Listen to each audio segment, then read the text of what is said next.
Welcome everyone. This is the last section we're going to be covering for 2020. It's kind of crazy. We're finishing up. This is section 1 of 3, and this is over the surface area and volume of a sphere. So let's first talk what is a sphere. Sphere, in no fancy terms, is technically a ball.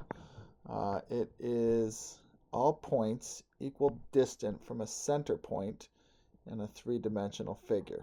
So think circle as a two-dimensional idea. A sphere is the three-dimensional concept of a circle.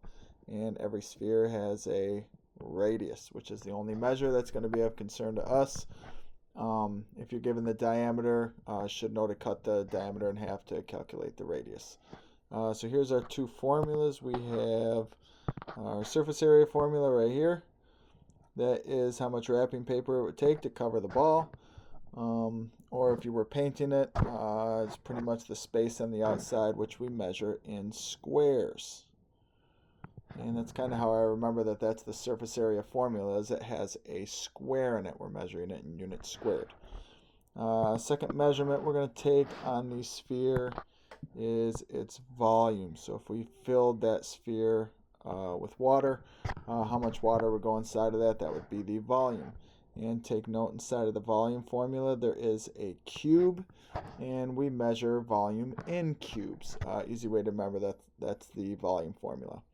And it's definitely worth noting that there is only one variable inside of both of these formulas, and that is the radius. So as long as you know the radius of the sphere or the diameter, which will give you the radius, you can calculate the surface area and the volume of the sphere.